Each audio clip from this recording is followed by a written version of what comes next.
Hola, ¿qué tal? Mi nombre es Marta Domínguez, yo soy economista por la Universidad de Oxford y ahora mismo trabajo de investigadora en el think tank europeo sobre política económica europea, Bruegel. Y me gustaría contaros un poco, digamos, cómo surgió la integración europea, especialmente desde el punto de vista económico y dónde estamos ahora. Entonces, bueno, la Unión Europea, digamos que el origen más lejano que se le puede encontrar es la Comunidad del Carbón y el Acero, que se fundó en 1951 con el Tratado de París, con la idea de, digamos, regular los precios de estos dos materiales, el carbón y el acero, que típicamente son materiales no muy útiles en tiempos de guerra, para la producción armamentística, etcétera. Entonces, bueno, la idea era, desde luego, estrechar lazos comerciales y tener esos vínculos económicos, pero también que hubiese una interdependencia entre países europeos con respecto a la industria armamentística y, bueno, los materiales de las guerras. Un poco con el objetivo de que, bueno, si estrechábamos lazos comerciales y esa dependencia, pues se evitaría una catástrofe como la que fue la Segunda Guerra Mundial. Y bueno, esto se formalizó más adelante, o llegó a un mayor nivel de profundidad con la Comunidad Económica Europea, planteada como una unión comercial, aunque sus padres fundadores también tenían mayor, digamos, vocación política, que comienza en 1957 con el Tratado de Roma. Y en ese momento hay 6 miembros fundadores. Este es realmente, digamos, el principio de la Unión Europea propiamente dicho, y los 6 miembros fundadores son los 3 países del Benelux: Bélgica, Países Bajos y Luxemburgo, y Francia, Italia y Alemania. Entonces, bueno, esto comienza en el 57 como una unión comercial, pero durante bastantes décadas pues hay un empuje inicial por la integración y luego digamos que se queda bastante estancado hasta que llega Jacques Delors, de presidente de la Comisión. Jacques Delors era un ministro francés, ministro de Exteriores, creo, que lo nombran presidente de la Comisión Europea, que es como el órgano principal, digamos, de gobierno o al menos administrativo de la Unión Europea aún hoy en día. Y lo nombran presidente de la Comisión y él se da cuenta, era un europeísta convencido, que tenía el gran proyecto de la moneda única, del euro, pero se da cuenta de que es demasiado pronto. Ya hubo un intento de fijar los tipos de interés entre las distintas monedas europeas, porque antes cada país de Europa tenía una moneda distinta. Los franceses tenían el franco, los alemanes el marco, en España estaba la peseta, en Italia la lira. Y bueno, había habido un intento de fijar los tipos a principios de los 70 y a partir del año 79 se creó lo que se llama el sistema monetario europeo, que era, cada uno tiene su propia moneda, pero hay una cierta cooperación financiera y monetaria, y bueno, para evitar grandes desequilibrios, ¿no? Entonces fijamos unos precios y unas bandas alrededor de esos precios. Quiere decir, un marco vale, imaginaos, 2 francos. Son números falsos, ¿eh? El tipo de cambio era distinto, no me lo sé de memoria, pero y que siga siempre así, ¿no? Que sea un tipo de cambio fijo. El problema es que ocasionaba muchos problemas y entonces, bueno, se expandieron las bandas de, vale, ya un marco no vale 2 francos, pero vale entre 1,8 y 2,2. Imaginaos, ya os digo, los números son falsos. Pero bueno, se estuvo ahí tocando y se creó este sistema que en el 79.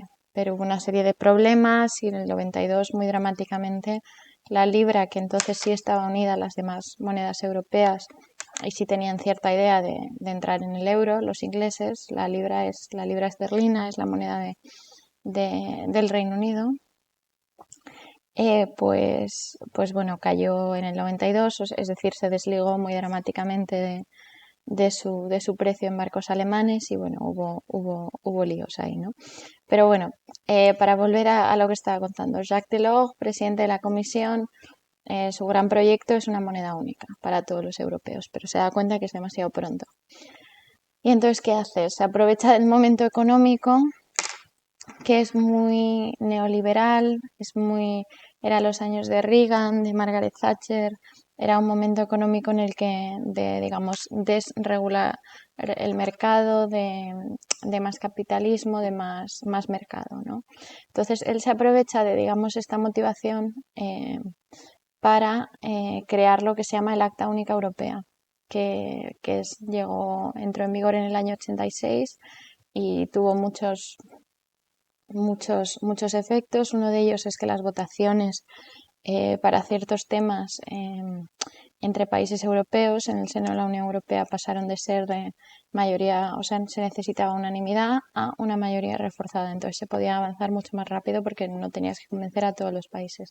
Pero luego también lo que fue un gran empuje comercial de desregular el mercado, es decir, eliminar un montón de barreras al comercio entre países para facilitar el comercio, ¿no? O sea, fue un gran empuje comercial, aprovechándose del hecho de que muchos países estaban desregulando en general, pues ya de paso vamos a favorecer el comercio y vamos a eliminar las barreras para los lazos económicos entre europeos, por así decirlo. Y bueno, desde Acta Única Europea lanzó una serie de años de mucha integración de mercado, sobre todo, es decir, integración económica, después de, ya os digo, un par de décadas de bastante estancamiento, ¿no? Después de los primeros empujes tras el Tratado de Roma, pues llevaba varias décadas que no se avanzaba mucho en la integración. Entonces, bueno, eso es la Acta Única Europea. Entonces, de aquí llegamos al Tratado de Maastricht. Tratado de Maastricht. En el año 92 se firma lo que se llama el Tratado de Maastricht, que es el tratado que tiene un montón de avances, algunos simbólicos, otros más sustanciales.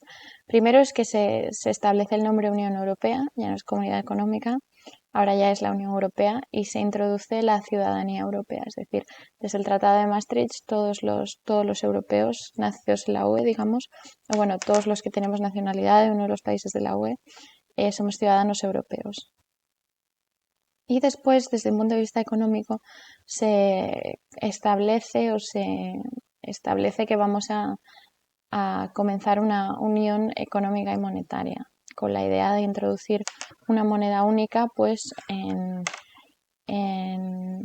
no en el corto plazo, digamos.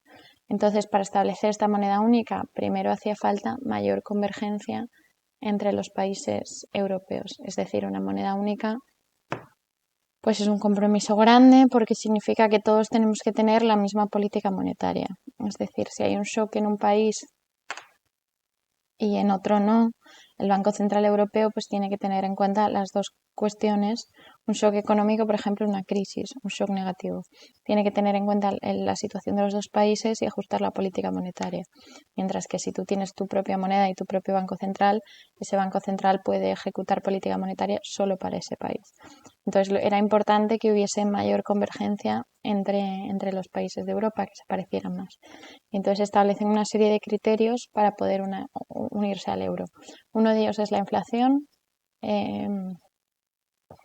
que el criterio era que la inflación de ningún miembro del euro podía estar más de un 1%, o sea, 1,5 puntos porcentuales por encima de los 3 con menor inflación. Es decir, la inflación debería estar entre todos los países entre unos baremos bastante reducidos, ¿no?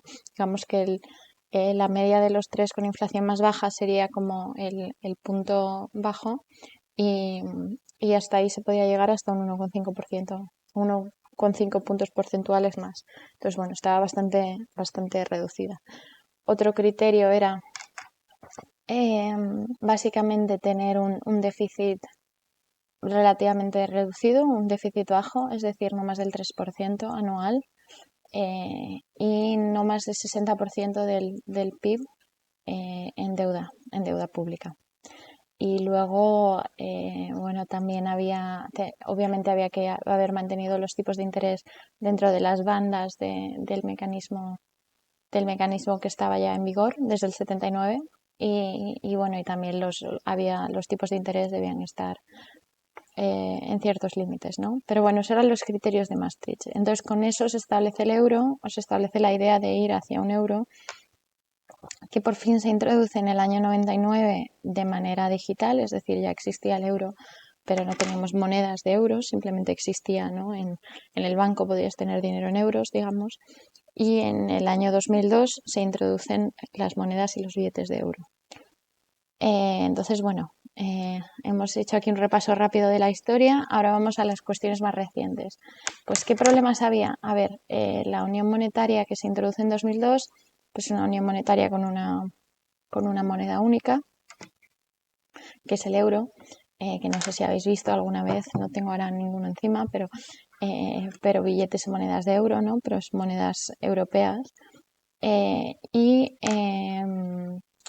Y se establece un Banco Central independiente, que es el Banco Central Europeo, que lleva la política monetaria de toda la zona euro y lo hace de manera independiente, es decir, sin influencia política y sin poder, por ejemplo, financiar directamente la deuda pública o ejercer ciertas funciones que sí habían ejercido los bancos centrales, algunos bancos centrales en el pasado.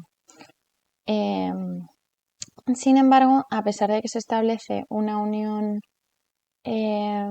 monetaria, o sea, es decir, una moneda única, hay varios pilares, digamos, de esa unión monetaria que no están muy desarrollados. Primero es el financiero, que es que al final la supervisión de los bancos se hace a nivel nacional, a pesar de que los bancos, ahora que funcionan en euros, tienen muchísima facilidad y que también que no hay barreras comerciales al capital, tiene mucha facilidad de ir a unos países, entre unos países y otros. Entonces, hay bancos con grandes operaciones europeas, pero que se supervisan a nivel nacional, que no tiene mucho sentido, ¿no? Que un banco, digamos, de tanta relevancia para toda la zona euro se supervise en su país, sea lo pequeño que sea o lo grande que sea. Después, a nivel fiscal, básicamente se mantienen las normas de no mucha deuda, no mucho déficit, pero la política fiscal está fragmentada, cada país hace la suya. Hay fondos europeos para cosas puntuales, pero está fragmentado. Y luego está a nivel económico más general, ¿no? Mercado laboral, este tipo de cosas que hay algunas recomendaciones, pero de manera muy light se mantiene todo a nivel nacional. ¿Qué pasa? Que esto supuso un problema durante la anterior crisis, la crisis de 2008, y sobre todo a nivel financiero, claro, fue una crisis financiera y entonces este problema de la fragmentación en la supervisión y la falta de unión financiera en general supuso un problema y es algo que se ha arreglado, digamos, más o menos desde entonces. Entonces, después de eso se creó una unión bancaria y ahora los grandes bancos europeos los supervisa el Banco Central Europeo y bueno, se han facilitado, digamos, otro tipo de servicios financieros a través de las fronteras y, y se quiere establecer una unión de mercados de capital, aunque la verdad es que está en fase un poco incipiente, pero bueno. Y luego está la cuestión fiscal. Claro, durante la anterior crisis hubo una serie de países que tenían mucha capacidad fiscal para seguir endeudándose y estimular su economía, otros no. Y los inversores llegaron a pensar que, por ejemplo, que Grecia se iba a tener que ir del euro porque en euro, que era una moneda fuerte, le era bastante difícil endeudarse, le estaban cobrando unos intereses muy altos y no era capaz de pagar su propia deuda, los intereses, digamos, anteriores. Entonces, ¿qué pasó? El Banco Central Europeo jugó un rol muy importante, evitó esa crisis del euro, evitó la partida griega.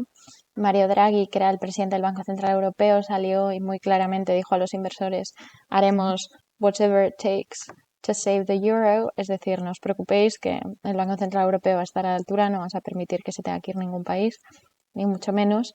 Y bueno, y luego también una serie de programas fiscales de rescate de los países que estaban peor, ¿no? Un rescate a Grecia, un rescate a Chipre, un rescate a Irlanda y un rescate a Portugal. Y bueno, y esto supuso pues una serie de problemas porque el rescate iba asociado con medidas de austeridad y bueno, no hubo algunos desencuentros, pero bueno, digamos que esa crisis se sobrepasó. Hubo una serie de incrementos de la integración, sobre todo a nivel financiero, y también las normas fiscales pues evolucionaron. Bueno, y ahora finalmente llegamos a la crisis del COVID y esto es lo que ha sido más interesante de los últimos años. Bueno, obviamente el COVID ha sido una tragedia, pero a nivel europeo sí ha llevado a más o menos lo que empieza a ser una unión fiscal. Por primera vez los países europeos han emitido deuda conjuntamente, bonos europeos, para invertir en la reconstrucción económica. Por primera vez. Y bueno, y se emite conjuntamente y luego ese dinero, digamos que se divide según el impacto del COVID en la economía y las necesidades económicas de cada uno. Entonces, esto es más o menos el principio de una unión fiscal, una unión de transferencias, eh, y una emisión conjunta, cosa que es muy interesante y es muy útil y sin duda era necesario. Es muy difícil tener una unión monetaria sin unión fiscal, así que bueno, ha sido un desarrollo muy interesante para los que estamos muy metidos en estos temas y es algo que por ahora es un instrumento temporal, se llama Next Generation EU y sobre todo quiere invertir en partes de la reconstrucción, de valor económico, pero también con otros beneficios, como es, por ejemplo, la transición ecológica. Un porcentaje bastante alto de los fondos tienen que ir a favorecer esa transición ecológica, pero luego también hay bastante inversión en digital y en otras motivaciones sociales, ¿no? Cohesión social, evitar la desigualdad y ese tipo de cuestiones. Entonces, bueno, esto es un poco repaso histórico económico de la UE y nada, muchísima suerte a todos y encantada.